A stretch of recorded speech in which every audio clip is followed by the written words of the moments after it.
The sound of crow मतलब कौवे की आवाज़, इसका आंसर होता है काऊ। ये नाउन है, इसका मतलब होता है काऊ काऊ। जो कौवे की आवाज़ होती है उसको काऊ कहते हैं। जैसे ये जो इमेज दिखाई जा रही है इसमें जो कौवा बोल रहा है वो काऊ बोल रहा है।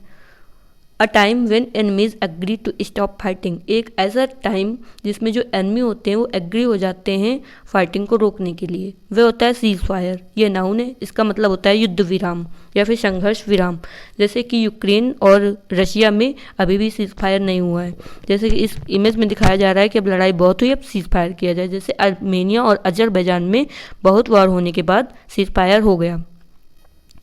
The state of living unmarried, जब अनमैरिड जो रहते हैं वो कहते हैं सेलिबेसी। ये नाउन है, इसका मतलब होता है ब्रह्मचर्य। जैसे ये साधु है ये सेलिबेसी का जीवन जीता है। जैसे जो हनुमान जी थे उन्होंने अपनी पूरी लाइफ सेलिबेसी की जी। Underground place for storing other provisions, मतलब एक ऐसा अंडरग्राउंड जगह है जहाँ पे या तो स्टोर किया जाता है या फिर अदर काम किए जाते हैं, वह होता है सेलर। ये नाउन है, इसका मतलब होता है तय खाना। जैसे जो घर होते हैं उनके नीचे सेलर बनवाए जाते हैं। जैसे कि इसमें दिखाया जा रहा है घर के नीचे सेलर बना हुआ है। जैसे पुराने ज़माने के जो मिस्टीरियस घर होते थे उसमें नीचे सेलर बनवाए जाते थे, और ताजमहल को देखकर ऐसा लगता है उसके नीचे सेलर बना हुआ है। अ लार्ज ब्यूरियल ग्राउंड, एक ऐसी बड़ी सी ब्यूरियल जगह जहाँ पे दफनाया जाता है वो होता है सेमेट्री या नाउन, इसका मतलब होता है कब्रिस्तान। जैसे कि राहुल ने अपने डॉग को पेट सेमेट्री में दफनाया, जैसे ये एक सेमेट्री की इमेज है। जैसे कि शेक्सपियर को होली ट्रिनिटी चर्च सेमेट्री में दफनाया गया। A person who is 100 year old, एक ऐसा व्यक्ति जो कि 100 ईयर ओल्ड हो जाता है वो होता है सेंटिनेरियन। ये नाउन है, इसका मतलब होता है 100 वर्ष का व्यक्ति। जैसे कि इमेज में ये जो लेडी दिखाई जा रही हैं ये सेंटिनेरियन है। जैसे जापान में बहुत से सेंटिनेरियन पाए जाते हैं। The 100th anniversary of an event, मतलब किसी भी इवेंट की 100th एनिवर्सरी ये होती है सेंटिनेनियल। ये नाउन है, इसका मतलब होता है शताब्दी। जैसे कि इंडिया जो है वो 1947 में फ्री हुआ था, इसलिए 2047 में इंडिया की फ्रीडम की सेंटिनेनियल मनाई जाएगी और सेंटिनेनियल होगी।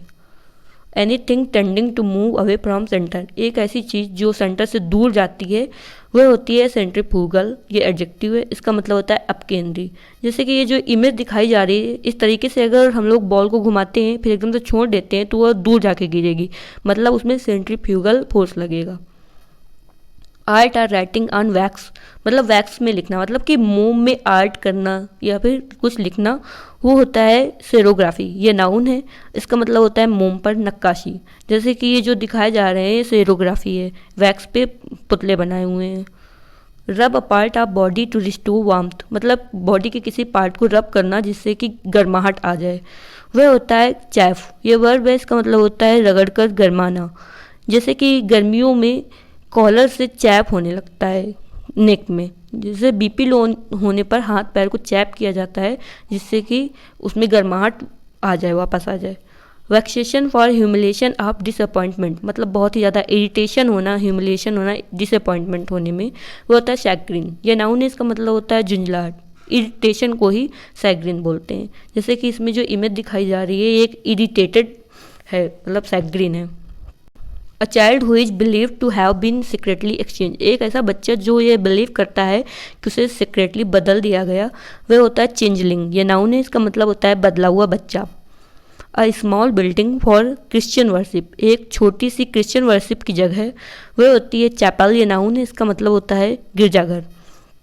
जैसे ये जो इमेज है ये चैपल की इमेज है।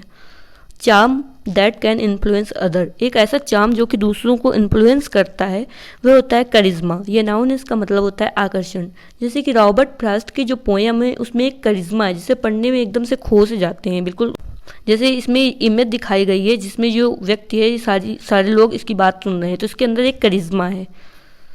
Exercising a compelling charm which inspire devotion in others, एक ऐसी चार्म जो दूसरों को डिवोशन करता है वो होता है करिज्मेटिक। ये एडजेक्टिव है, इसका मतलब होता है आकर्षक। जो दूसरे जिससे इंस्पायर होते हैं वो करिज्मेटिक होता है। जैसे कि जो लेडी दिखाई जा रही है सब इसकी बात सुन रहे हैं, तो मतलब इसमें करिज्मेटिक लीडरशिप है। A person falsely claiming to have a special skill, एक ऐसा व्यक्ति जो कि झूठ बोलता है कि उसके पास स्पेशल स्किल है। ये क्या होता है, इसका आंसर आप लोगों को कमेंट बॉक्स में देना है।